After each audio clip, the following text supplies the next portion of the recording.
Everybody, welcome back to the Matt Report podcast. Special guest today, Nathalie Lussier. Nathalie, welcome to the program. Thank you for having me, Matt. I'm excited.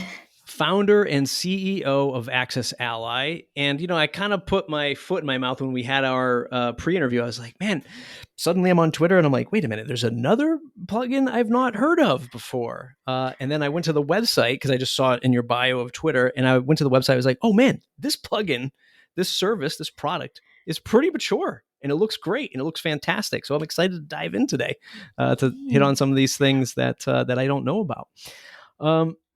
Real brief, in our pre-interview, you said you were starting to build an audience. You were selling courses, you were teaching people, and that's what led you to build this. I don't want to even call it a plugin. It almost feels like a SaaS, like a software as a service. Tell us about that moment when you realize I'm teaching people. I might as well build the software too. Yeah, absolutely. So I was in the marketing and tech space and doing videos on how to build a pop-up and how to do things on your WordPress site and how to market your courses and all of that stuff. And I was teaching those in courses and also on YouTube. And people who were, signing up to our free challenge, we had a challenge called the 30-day list building challenge to help people build an email list. And they were signing up and it was, becoming pretty popular. So we had a lot of people logging in at the same time. And at the time, our host thought we were getting attacked by hackers or something because we had so many logins. And the way that our plugin that we were using at the time, it kept pinging our CRM every single time somebody went to any page on that site. So, we were having nightmares. Basically, I would wake up every morning and have to call my host to have them unlock us, essentially re-put my website back up. And then all the people who were signing up were upset with us because, they signed up and they couldn't get what they, were asking for or what we had promised. So essentially my husband and I were like, okay, let's just quickly whip up a plugin to replace what we have right now just to stop this problem. And so that's literally in one weekend, we wrote the first beta version of AccessAlly. And it was just to solve our own problem. Yep. But then after that, we kind of realized hey, okay, this gives us a lot of, interesting options. And we started adding on and kind of building other things that we thought would be very useful for the people going through our courses and content. And that was kind of the start of what you see today.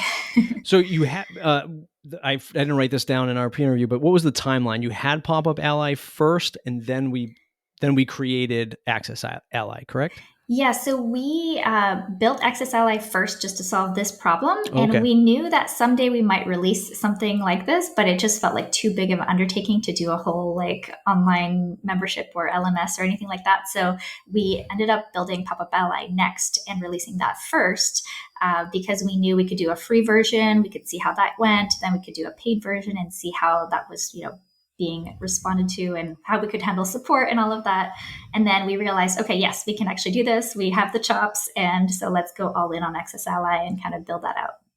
And I'll paint sort of the picture, at least the way that I see it in my head, is pop-up plugin, very, very broad market, big market. Chances are anyone who might be selling courses or digital content is going to be attracted to a pop-up to use on their site to capture the visitor's attention. And oh, by the way, we also have this LMS plugin. Fair statement? Yeah, it totally started off that way. It's a much broader, pop-ups are much broader. And then, yeah, like you said, people who are using them to build an email list and audience, they probably will want to sell something online. So that pretty much leads to AccessAlly after that. Yeah.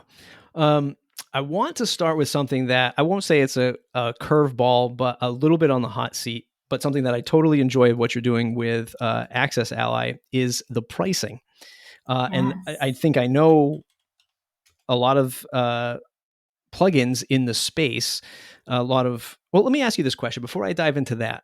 Do you refer to it as a plugin or software? How do you feel about the product itself? I don't want to just say plugin if you feel like you're greater than that.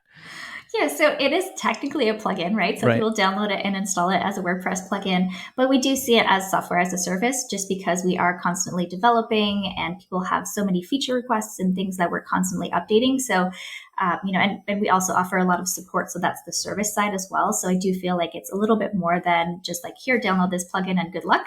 It is like a real partnership. And I think that's why the price, in my opinion, reflects that when people come to the website. And people also do think sometimes by mistake that it's a platform and that it's totally hosted.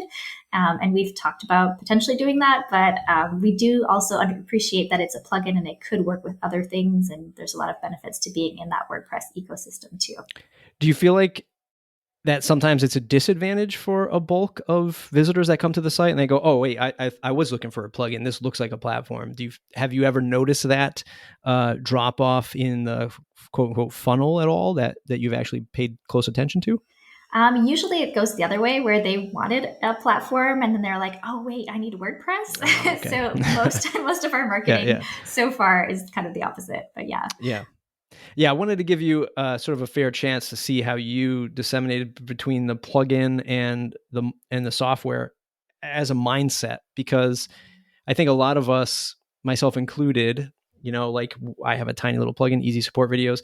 I've done other plugins in the past which have burned a miserable failure of a death. And, but the fact of the matter is I was always kind of just like, oh yeah, it's just this plugin. And I think a lot of us just have to say, no, this is a software business. Like let's give ourselves a little bit of credit here. Like this is a software business that we're in. We're not just like this little throwaway plugin, even though that's the technical term for it. And I think we could do a lot for ourselves mentally, if we just have a little bit more of that confidence boost when we look at it, because it changes the mindset, it changes how you approach it. And that's what I want to talk about with your pricing. $99 a month. That's what AccessAlly Essentials starts with. That's one website. That's very far beyond what you might see from just, let's say, a free LMS or an LMS plugin that's $79 for the year or something like that. How did you get to this pricing? Was it immediate, or did you have some bumps and bruises along the way? That's a great question. So we started off at $79 a month. That was the first. I was close. The first price that we started originally, and then we raised it a couple of years ago. But yeah, we've had a lot of conversations internally, and a lot of it really comes down to what value I think we really provide to people. So we are pretty close to making people money, right? So we help them take payments. We have an affiliate program built in, and we basically help them sell courses and memberships and all kinds of other things. So that to me shows me that we can provide a lot of value for them. And when you're comparing, what other tools they might be purchasing to do something similar, sometimes they might be purchasing, multiple things. Like maybe it's multiple plugins, or maybe it's like one thing for a shopping cart, one thing for this other thing. And then by the time you add up all the time invested in making all of those things work together, that's kind of, to us, a lot of value. So that's kind of how we thought about it. And then we were also just looking around at some of the competition and also what we knew we needed to charge to provide the service that we wanted. So that also came into it a lot. So we have 2 full-time support people, US based. We love taking care of our team. So they have, good salaries and benefits and all of those things. And I don't think we could do that if we were trying to charge less and, try to compete on the pricing side. We wanted to really provide more value and then also charge well for it. Yeah. And there is also something that changes when somebody pays more for software, which is that they're a little bit more committed. They're really in it for the long term, and they're most likely to stick as well. So like, obviously, if it's too expensive for them, they're not going to sign up in the first place. So we kind of lose people that way. But we do have more people signing up and staying long term because they know we're kind of in that partnership. And a lot of times people tell us we love AccessAlly because it lets us do all these great things, but also because every time we have a question or we have something we want to do that doesn't quite do yet, it comes out like a month or 2 later, right? So that's something we couldn't do if we were, trying to appeal to too many people at a lower price point.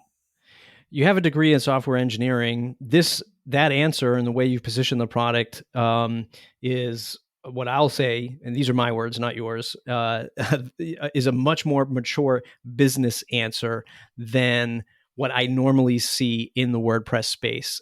Again, myself included. You build a product, you're like, oh my God, does anybody want to buy this? And then you say to yourself, I know what I'll do. I'll just make it cheap. And then somebody will certainly buy it. But you jumped in at an $860-ish a year, or a little bit more. My math's not really good. Right out of the gate at $79 a month. is this the first business you've launched, or this is your second, third, fourth, fifth business? Because it sounds like you've gone through the paces a little bit before. Absolutely. So yeah, this is not the first business, Okay. and I started off with my very first business out of college. It was all in the healthy eating space, and that was kind of my training business. So I just learned like marketing, and like I built my own website and all of those things. And then the kind of teaching of the online stuff and the online marketing was kind of the next one. And then this is sort of the third business, I would call it. Got And it. yeah, it definitely, like, we learned so much along the way, Yeah. for sure. Yeah. And this is a great thing, because I think this is hard to just like, this is not a question, but much more of just like a general statement, and then interested on your thoughts. But it sort of raises the value of all of us, right? When you price your product like this, where you're getting true value, you're asking for true value, and on the other end, it's a solid business. Like you said, there are people working for us. We're paying them well. You're going to get great support. You're probably getting a higher degree of customer as well. Like, they're not coming in just like, give me all this free stuff, because they're already paying $100 a month. So there's a different level there.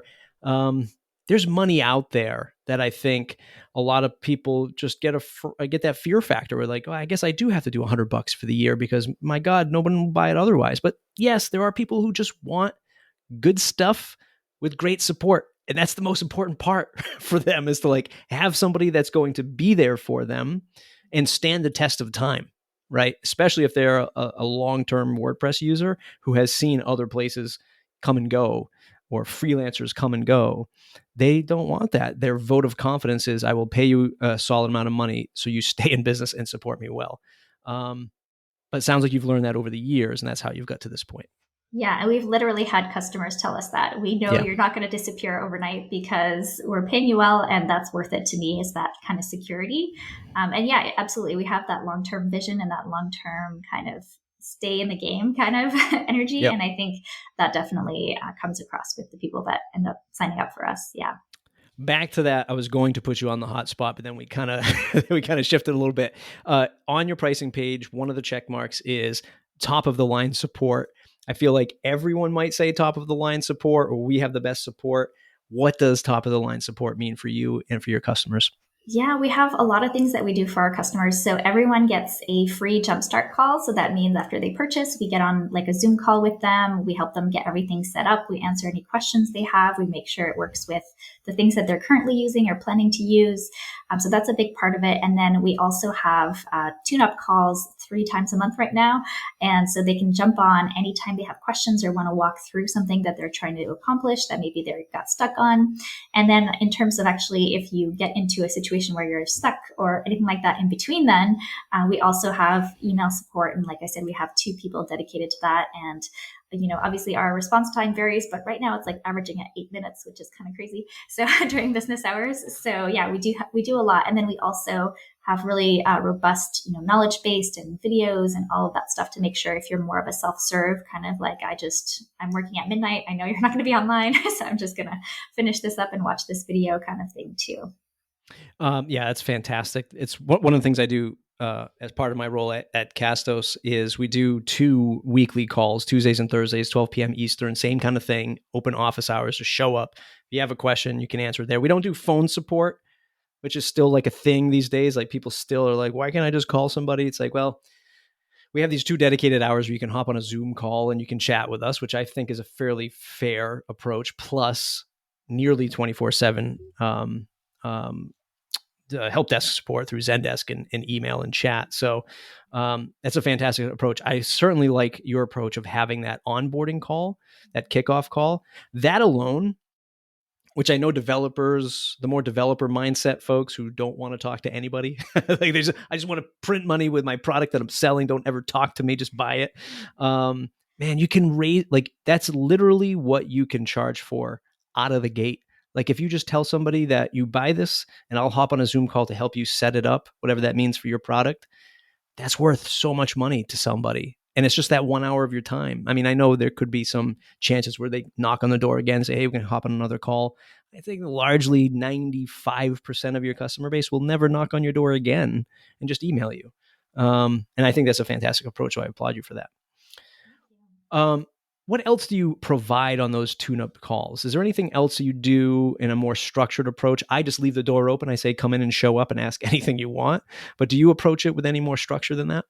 Yeah, for the most part, we just talk about what people bring to the call. But sometimes we do have like new features or new scenarios and things that we've kind of seen people creating, and we want to share it with others. So sometimes we'll do like, okay, you're doing a Teams kind of feature, so that basically means you're selling to a bulk group of people, and then here's how you set that up, and here's how they would assign other team members to the courses and that kind of stuff. Or we'll do like, okay, here's what you need to know about doing a summit if you're using AccessAlly to run your summit, like how you do that. So we'll kind of talk about a little bit about those scenarios that are kind of either popular or that we've seen someone do really well and kind of want to share with the rest of the community.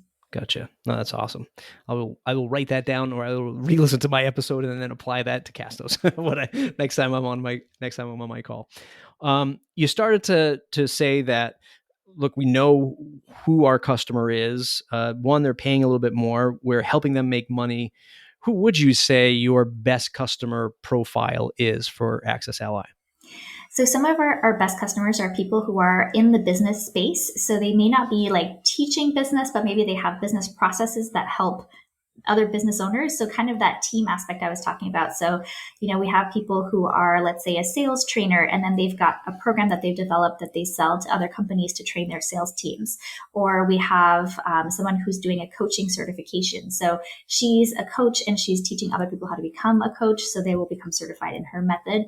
So there's a lot of that kind of teaching something, but to groups of people. That tends to be one of our bigger people. So we have like a dog trainer, and I think, she comes in and she's got groups of dog trainers in other businesses learning her methods and that kind of thing. So that seems to be one of our ideal customers. Yeah, no, that's awesome. That's awesome that you can identify it. How can you paint the picture of how that has changed, if at all, from when you first started the business? Like, did you go into the business thinking, yeah, we're going to serve this one particular set? And then it changed. It's changed a lot over the years. Mostly our understanding of it. I think kind of similar people have been coming to us just based on like who knows us and who they've recommended it to and that kind of thing. So we've got a lot of authors and speakers and podcasters, and basically the content creators do come to us quite a bit. And over the years, we realized, okay, the ones who are really doing well are the ones who, they have a little bit more of that leverage. They can kind of sell to more people. So that has evolved over time. We definitely have people who are more of the do-it-yourselfers or who are just getting started. So that's great too. But I think our kind of top customer are those people who are a little bit more established and have that credibility and can kind of scale a little bit faster that way. One of the questions I have written down from our pre-interview was how you navigate the competition. And as we're talking, like I'm thinking about, like, boy, I don't know if you compete against anybody in the WordPress space just because of your positioning, your brand value statements, and who you're serving now as customers. Do you find yourself competing with more WordPress or more SaaS based, or is it just a good 50-50 split? Yeah, it's a little bit of 50-50 split. I would say we definitely compete more with like Kajabi and Teachable and Thinkific for the most part. But we also have a little bit of competition on the WordPress side too. It just depends on like what people are familiar with when they find us. So a lot of times, if they are familiar with WordPress, then they've probably looked at LearnDash or MemberPress or Lifter LMS or something like that. So they're kind of familiar more with that. Or if they're kind of they don't quite know what they're doing, but they just know they want an online course, then they might have already looked at Kajabi or Teachable or Thinkific. And so they'll kind of compare us very differently based on their background and kind of where they're coming from. So we do have a lot of developers who are more comparing us to WordPress versus business owners themselves tend to compare us more to the platforms. Yeah. If you grew up in WordPress and you only knew of the WordPress LMS plugins, you'd be like, yeah, it's a decent sized market. But then once you get into like these SaaS based businesses, I'll keep the name. I won't say the name, but I worked with a hosted LMS. It wasn't really even an LMS. It was just a membership. It was, it had nothing to do with like learning modules or structures or anything like that. It was just a membership site. Trying to say this without revealing who it is. There's nothing wrong, but yeah. So it's like this blanket membership thing. And I mean, it served anyone. And I talked to this person and I heard what they were doing for revenue. I was like, wow, this space is that big. Like, I can't even imagine what these other platforms that are doing that have like hyper focus, got great product, great marketing. Not that this person had anything wrong, but it just made my eyes wide of like how big this market is. Do you have a sense of how large the market is numbers wise for outside of the WordPress LMS world? Yeah, so I don't know the exact numbers, but I know that sort of the LMS, like in general market, is like billions of dollars and just continues to increase year to year. So it's definitely growing. And obviously, like with COVID and like a lot of things have changed more and more in the online direction. So, it's only going to keep growing, in my opinion. But yeah, I don't know the exact numbers for each individual businesses, but I know that, some businesses are going public or, so there's definitely a lot of growth in this space for sure. Mm. You said you started the business with your husband. He's labeled co-founder too, or just pain in the butt who just works with you? No, he's definitely my co-founder, but I would say he is more like head of engineering and just focused on development and kind of making sure that that side of thing is solid. With everything that's going on with COVID, weird to say because we're 2 years. I feel like we're going 2 years into it, 20 years into it feels like. But at least in the podcast world, we saw a huge rush to private podcasting, company only podcasting, a way to communicate internally with your organization instead of just video calls all day long. I'd imagine there's a market there for you where people started knocking on the door saying, hey, maybe we don't want to sell this, but we need software that structures education to our organization. Do you feel like you're at a point where maybe having a sales team, knocking on enterprise doors and like playing that game, is that something that you're interested or exploring or already doing? That's a great question. So we do have one person on our team who's in sales, but we haven't done as much of the outreach piece. So that is definitely something that is kind of, I think, on our horizon, essentially. So far, we've been just working with the market that we know and kind of just building for them. But there's definitely a lot more potential for where we can go. And we're actually just trying to figure out like what that looks like and kind of what those like other verticals might be as well, because we are trying to just stay focused just because I think that's easier to grow. But once we've kind of figured this out, then I do think we can kind of open up to the other verticals for sure. Is this a fully bootstrapped business or do you have investors? It is. Yes. Okay. Fully bootstrapped. That salesperson, what is their responsibilities now? Is it just answering inbound questions and does he or she like structure custom agreements, extra support, that kind of thing? At the moment, it's basically she does demos. She'll do some of those onboarding calls. So it is half, I would say, customer support, half sales in that way. And then we have marketing that does more of the like getting people to book those demos and kind of come to the website and all of that. But yeah, that's something that we're like definitely like all eyes and ears open for how to do that slightly differently too. Have you had any requests from bigger enterprises or brands could pay more than $100 a month? We have. We've had some clients, and part of it is like sometimes like a school would be interested, but then there's a couple of things that don't quite work. Either they have certain requirements and that we're not quite fast enough to be able to like get up to speed on what they're needing. So I think it's kind of that tricky thing is like we built it really for entrepreneurs. So when we have different types of institutions that come to us, we might not have exactly what they want, but we have like 80% of what they want. So this is kind of the balance of what we're working on for sure.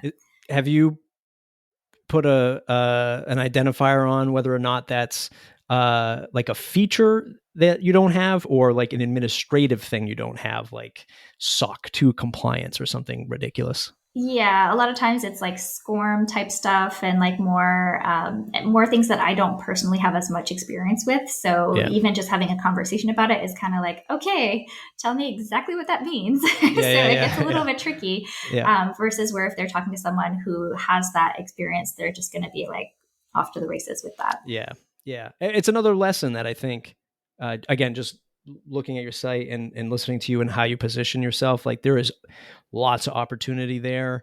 And for other folks who are listening to this in the WordPress space, 90, well, I don't want to say 90%, but 70% of the time, like when a big enterprise knocks on your door, your price could literally be 10x what you're charging now. And it has nothing to do with the features. It is the time that it takes to sell them, right? It's just the sales process. It literally like 6 months to a year for most of them. And then it's all this administrative stuff back and forth. And then it's your terms. How can we pay you? Right. And people are like, we don't have a credit. We're not going to give you a credit card for a month. We want to pay for 3 years. Like, where's the legalese around that? And it's like, if you just had like all of this templated purchasing or procurement structure in place, you could be off to the races without even adding features. In fact, I'd say features ends up being down the totem pole because a marketing person gets excited and they're like, yeah, this is a great product. Oh, by the way, here's the procurement team.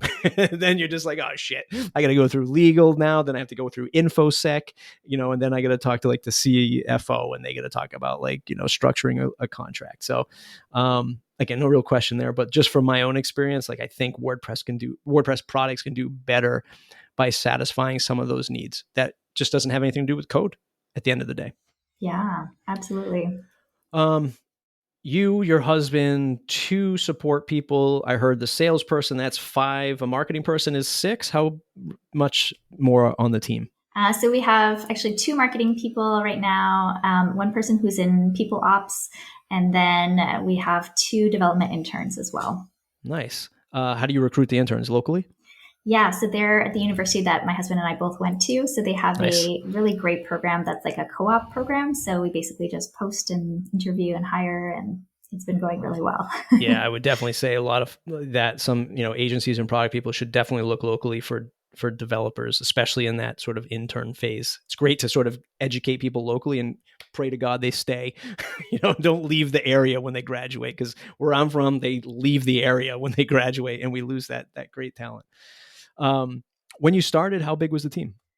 When I started, it was just me, my husband, and an assistant. And this is going to be a broad question, thoughts on hiring people, growing the team? What was that? Was that stressful at all, turbulent at all? Yeah, it was a huge learning curve. So I feel like some of our best hires we figured out like a little bit late was that we're already in our community. So they were already, super fans, or maybe they were, building websites for people using our plugin. And so they already have the talent and the know-how, and we just had to like recruit them. And that was a big learning curve, because we were posting on these very broad job boards and finding people who are just looking for a job and they don't really care about us. And so when something else comes along, that's the end.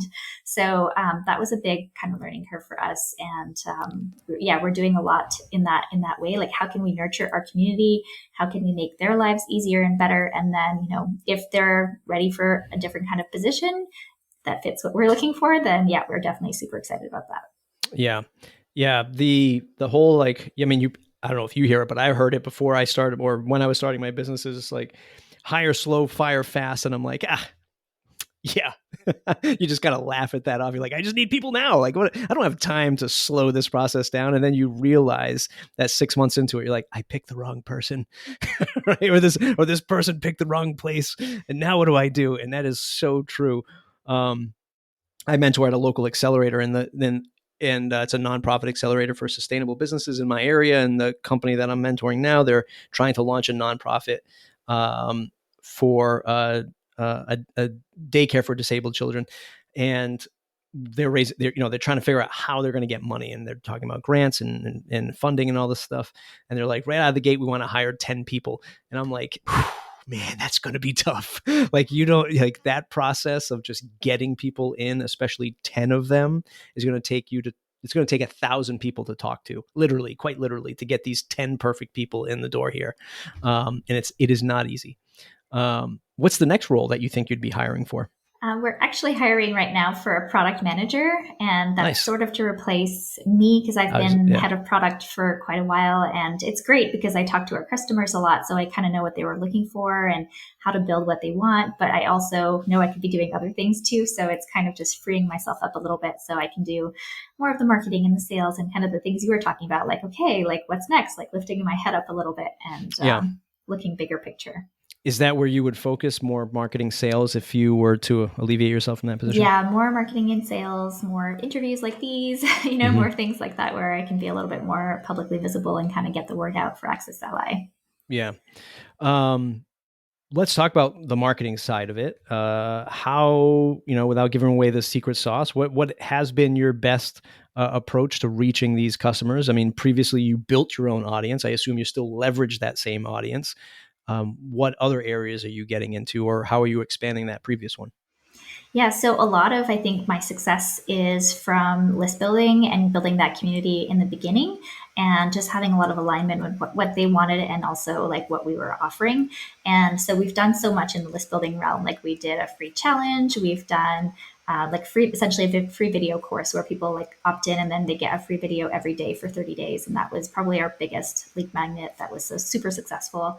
And then, yeah, like, YouTube, podcasts. I've pretty much done all of the marketing things and kind of took a break for the past year and a half just because I had a baby and then obviously pandemic and so many things happened. But yeah, I feel like there's so much in the space of marketing that works really well. I will say I don't tend to jump on the newest, like flashiest things. So I deleted my Instagram account. I'm not on TikTok. I'm not doing, Clubhouse. Like I know there's been quite a few trends of like new platforms and new things, but I try to stick to things that work long term. So for me, that's like SEO, YouTube videos, like those are the kinds of things that once you put it out there, more and more people will find them over time. So to me, that is a really good long term kind of investment on the marketing side. Yeah. Yeah, I find Instagram to be challenging personally myself. Even though I should, as a podcaster, you should be able to, like flex in that area. Is that what the kids say on Instagram? Like flex in that area, and it should work well, but it doesn't. Especially on like the WordPress side, it's like there's nothing really flashy that's going to be like exciting. Like here's a picture of the dashboard with a filter on it. Like what are we going to do here? I get so jealous when I look at like other companies and other brands that do like cool like collabs, like backpacks, collabing with like these like other makers or creators. Like, it's such an awesome idea. You can't do that with WordPress. There's nothing there that's fun and exciting. It's a challenge for sure. What about, you hinted before that you kind of explored the world of SaaS. I know you said you wanted to be hyper focused, or you are hyper focused. Even if it wasn't full on SaaS, would you go and kind of pivot to supporting a Drupal or a Joomla or another platform at all? Is that anywhere on the radar, SaaS or otherwise? Not so much the other off of WordPress.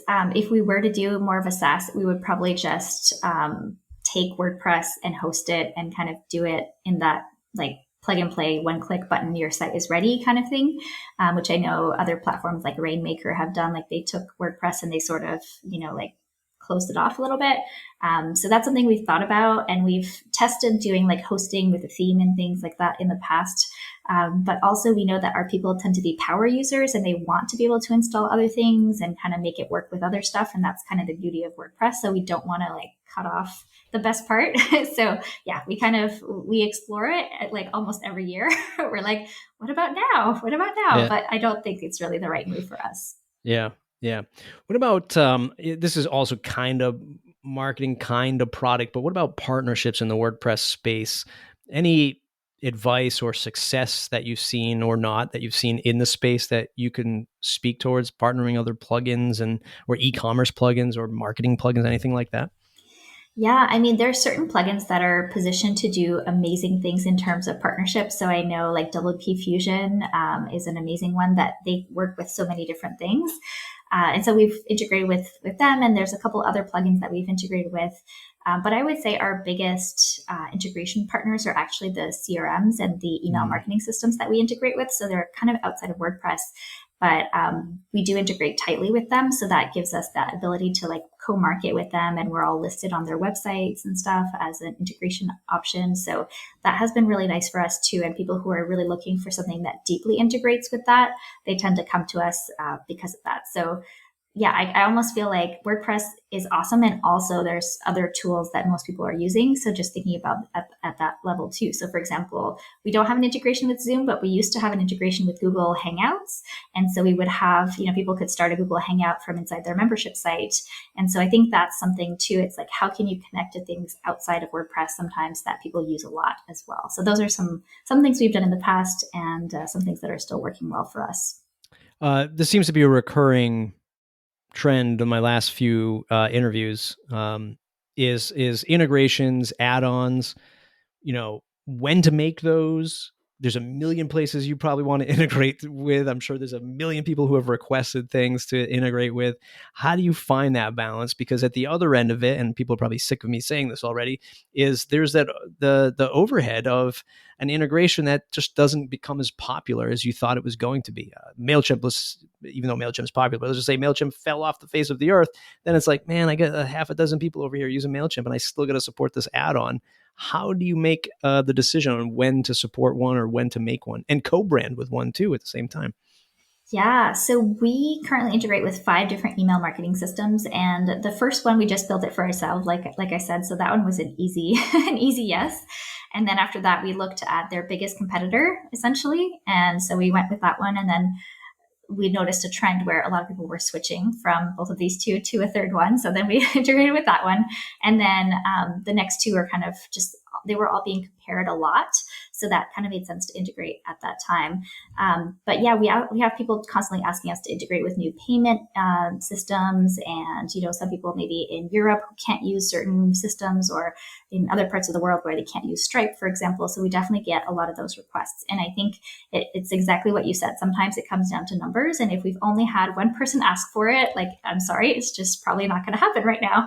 And also integrations do change, right? So they change their API, and then we have to test and maintain and make sure it still works the way that it promised, or, that it used to at least. So that's been a bit of a tricky situation over the years, because as those companies that we integrated with change and mature, we have to kind of keep up with that. So that's definitely been a bit of a tricky thing. And we do have a whole backlog of integrations that people have asked for. And, we do keep our ears open. We keep track of each person that asks for it. And then when the numbers kind of tick up high enough, then that's kind of usually when we pull the trigger on those. I'm looking at the integration page now. I actually don't see a MailChimp. Has MailChimp not been requested, or you just refuse to support the monkey? Yeah, so we've had a lot of people ask for it. I've never said that on the air before, refuse to support the monkey. I don't know where that came from, but sorry, go ahead. That's hilarious. We've definitely had a lot of people ask for MailChimp, and our reasoning for not integrating so far is that they didn't have the functionality that we needed in terms of tagging and automation. So we tend to integrate with the kind of more advanced CRMs that do a lot of like cool things, and that basically ping back to AccessAlly after. And I know they've added a lot over the years, so we're probably going to be revisiting that again soon. But yeah, for now, there's definitely people who've asked for it, and it's on the list. I noticed at the footer, there's a page called Discover Experts, Find an Expert. I forget the title of it. It looks like there's 20-ish or so, maybe more if I actually filtered through and started searching. How does this program work, and what have been the positives and negatives of trying to build something like this off the ground, get something like this off the ground? Because I know it's difficult to wrangle folks together to really get something of value here.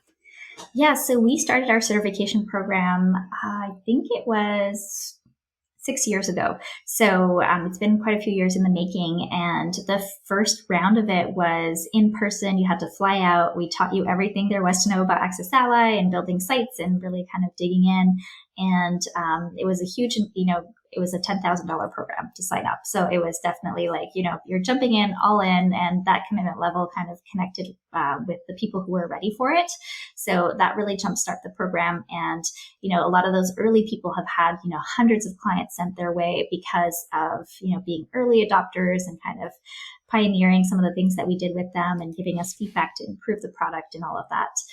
So that's kind of how it started. And then it's really kind of shifted over the years. So now it's an online thing. So they don't have to come and fly out and meet us and learn the software. We actually teach them online. And basically what we do is we make sure they're really great at what they do. And then we kind of filter them out based on what they're focused on. So some people, only work with one CRM. That's their like jam. They're super awesome at it. Other people love to do the design aspect of a site. Other people are more on the course development. So how to design the course and like the content and the modules and all of that. So we kind of have people doing different types of things. So we know kind of who to recommend when somebody comes to us and doesn't want to do their own setup and do all of that. Yeah, that's fantastic. And putting a price tag on it is very smart. And I'm just like thinking in my head, how can I how can I do that too? Like that's such a great idea. I mean, I've known about obviously certification programs. A lot of them, again, when you're looking at the top, it's all paid. Again, when I look at the things happening in WordPress, because we're so, I don't want to say desperate, but we're just so like desperate to get people excited. We're like, just Eddie, if you can fill out this form, you're a partner. Like if you can get through the CAPTCHA, you win. Like, okay, that's the bar we're setting for ourselves. But no, it's great that it's paid. And then, obviously I don't have to tell you, but once people are paying for it, they're spreading the word. They want you to succeed. You want them to succeed. And it's just a positive inertia in that direction. So that's fantastic. That's great to see that program working. Before we hit record, you mentioned that you have potentially a new theme coming. Anything that you can hint at about that release and why you started to build it? Yeah, so we've actually been working on it for about a year, which is like insane, but it's one of those things where we wanted it to be just right. And there's a lot of options for themes and builders and like Gutenberg and so many things that people can choose from to make their sites look great. And the reason we decided to do our own theme is really just menus. I know it sounds so simple, but when you have a course and you have or multiple courses with a different menu on each course, it's a lot of work to set up those menus on all those pages and to make it look good. So that's kind of one of the biggest benefits, I will say, of the new AccessAlly theme. And then it also integrates with all the progress tracking. So you can kind of see like, as you're going through, like little check marks show up beside your menu, and you have your little progress bar that shows you how far ahead you are in a course or a program. So we just wanted to make it easier for our customers to make things that look great out of the box if they don't want to hire a designer. So that's kind of our thinking with that theme. Yeah. Yeah, that's great. That'll be a huge, I mean, I'm sure, again, and just from my work with other LMS plugins, that's always the hang up. It's like, I've got this perfect theme and it serves like all of my marketing and how I want my blog to look and how I want my homepage to look. And then you install the LMS and it's like, that is the ugliest progress bar I've ever seen in my life. It looks like, I don't know what it is. Right? Like, this looks like a GeoCities site that I built, 30 years ago. Why does it look so terrible? It's because it's not styled for it, right? And that's a huge crux of WordPress and plugin integration. Are you excited about anything Gutenberg related that's going to make your life easier for the plugin and for the theme? Yeah, I mean, I really want to love Gutenberg, and I think it's getting there. Here we go. Like, no, I really think we're close, and I think that a lot of people had a lot of like emotions. Let's put them around Gutenberg. Yeah. And I think that we're really, really like, if we're not there yet, I think we're like super close to actually having that. So we're actually going to be recommending people use Gutenberg with theme. So if people don't have another option that they prefer, and I think that's going to be really amazing. So AccessAlly comes with blocks already, so it can do all the things that it needs within that area. It's like kind of your main part of your content for your courses and stuff. So I'm super excited about that. And it's actually something I want us to go into more. Like, I think that's the direction I really want the plugin to go into more, is making the blocks even better. So yeah, I'm definitely all in on Gutenberg, but I think that there's still a lot of resistance from people who are more familiar with it, or maybe haven't played enough with it and feel a little bit of that, not too sure about it yet. Feelings. Yeah, like in the beginning, everyone was sort of just, throwing their hats off, saying, why, why do we have this? But over time, like, we all should have known, like any first version of a piece of software, we all know it's not the version we are really going to fall in love with, and it's taken a few years. I certainly enjoy it, but yeah, there's still some things where I'm just like, I literally can't drag this block into a column. Like, the most basic thing I should be able to do ever, I can't do. Mm-hmm, and those are some frustrating points. But then there's some other awesome points, like just, I was making a landing page at Cassos today, and like the quick commands of like the / and you just hit I and then image pops up, or P for paragraph, like that stuff. Navigating that is fantastic. Like, it just makes that stuff so much easier. But yeah, there's still some pain points, and I think it's going to be another year, maybe 2, until it's really smooth, especially with full site editing. Right. Yeah, I feel you on that, and I think it's like just keeping the hope, right? That we'll get there, and like just keeping it going, and just putting our support behind it too. I think as business owners, we have to say like, no, this is the direction WordPress is going in, and we have to put our support behind that too. So that's what kind of gets me going for sure.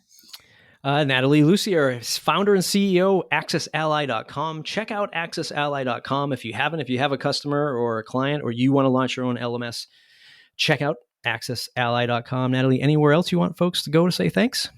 No, that's the spot. Thank you. Awesome stuff. Everybody else, mattreport.com, mattreport.com/subscribe.